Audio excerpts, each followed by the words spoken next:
things that I really like about C.S. Lewis is how he manages to describe this huge world that he has created in such simple and condensed ways that make it easy to understand and also keep the mysticism and the fabulous things about this world up there and present in the reader's mind. It's not that Tolkien doesn't do that, but Tolkien has defined his world so much that it is hard sometimes to feel that awe and awesomeness in the magnificence and vastness of the world because of how much he has described its history, its nature, and other aspects of this world. Meanwhile, C.S. Lewis in Narnia, he keeps many things a secret and lets them appear in mysterious and magical ways that create that mysticism, which is eventually what he intended to do. I'm not saying that that makes Narnia better than The Lord of the Rings, nor do I think that The Lord of the Rings having a very thick lore makes it better than Narnia. It's just different, and both authors are great, and not for anything are other books considered classics. However, I really like the take on world building here. Hey everybody, how are you? I'm RH9 and welcome to this new episode where we'll be discussing The Horse and His Boy, book 3 chronologically in the Chronicles of Narnia, the 5th one to be published. And yeah, before we begin, these two guys right here are available in digital and physical format, and remember that in a couple days, the 15th of August, we will be announcing the title and the cover for my next book, so check it out in my social media at RH_Naranjo. So check it out. I really hope that you enjoy it, and let's go with the P.A.O, the Possible Malediction. Its acronym is in Spanish, and it will be a... Man, this smells good. It smells so great, and it isn't even that old. I will give this book a 9. It is... Oh man. Oh yeah, that is great. Now, I don't really have that much time to record this video, so we'll pretty much skip over C.S. Lewis's life and go directly into the plot. So the plot of this book follows Shasta, Hwin, and Aravis, I believe, who are a boy, a girl, and a horse on their journey to leave Carloman, one of the country in the south of Narnia, and travel north towards Narnia. It's Aravis, Shasta, and Hwin.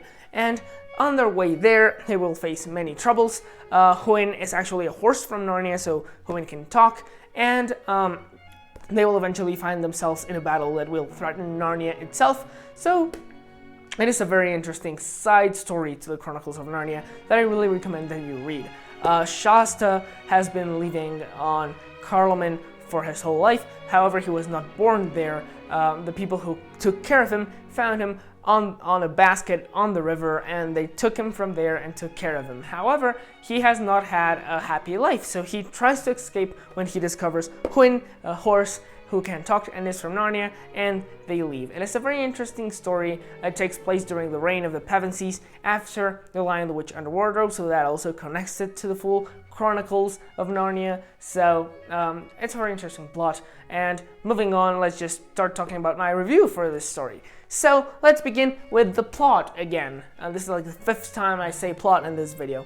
And the story is quite simple, and of course we must take into consideration that C.S. Lewis intended for his books to be read by children. These are children's tales, fairy tales, so he never made huge complex books with huge complex plots like The Wheel of Time, for example. No, he seeks to make very easy to understand plots that readers will enjoy, and that is exactly what happens here. This is a very simple plot. However, it is also very interesting. It's about this boy, coming of age story, learning about true self-identity and all those things. It is a very interesting story in that it also links it to the golden age of Narnia. So during the reign of the Pevensies, we get to see Edmund, Lucy. I'm not sure if we get to see Peter and Susan, but we get to see the small guys and interact with them in ways that we have not seen them before, because we only know them as kids and then as adults. However, here we see them more in the middle of those stages. So as they are already, after they are kings and queens, but as they are in the middle of their reign. It is also a very children-friendly plot, so there is not really that much violence. You do have a battle in the end, but of course, as all of C.S. Lewis's battles, there is no blood, there is no death. It is not a very violent story. On the other hand, there is one scene in this book where Aravis has her back harmed and wounded by a creature, but that scene isn't that bloody at all. So yeah, there is very little violence in these stories, so it is a pretty simple plot, very pretty plot. It's enjoyable. It's for children. As for the characters, it's essentially the same. They are very simple characters. They do not really have that much of a psychological scope to them. They are more in the black and white scale type of things. So you have, of course, Shasta and Aravis and Hwin are the good guys, and you also have the Carloman, who are the bad guys, and it's more in the white-black scale. However, as a children's tale, it makes sense that it is like that, and not like, for example, Game of Thrones, where you have a whole huge grayscale people who have their own ambitions and can be either good or bad depending on the situation.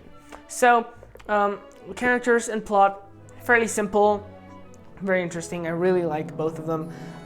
As for the narrative, I think that C.S. Lewis could have done it a little better, and this happens because this book takes place, most of it, outside Narnia, and the characters that appear in this book are not Narnians. Especially Shasta and Aravis have grown up in another country with another culture, and thus they should think and speak in different ways to the Pevensies, for example. So, and if C.S. Lewis had changed this narrative a little, even a little, still keep it simple for the kids, but show us how someone from a different country thinks differently from someone from Narnia, that would have made it, at least in my opinion, a lot more powerful and a lot more complete. So that is something that I really wish that C.S. Lewis had taken the time to do. As for the execution, I really think that this book stands in the standard of what a Narnia story should be. It has a very soft world building, so very mystical, mythology-like, where it's all full of awe.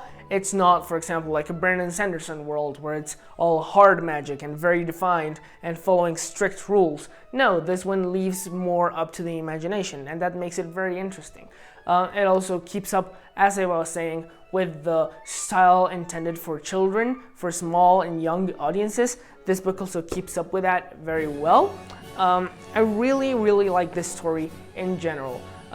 However, we must discuss something first, and what I'm trying to discuss here is the fact that many people have called this book racist and are trying to cancel the book. And first of all, there is another book called Heart of Darkness by Joseph Conrad, and that book talks about a guy who lives in London in the 19th century and goes to Africa. And the way in which this person describes the people who live in Africa today would be considered rude and discriminatory. And first of all, I do not support discrimination in any way.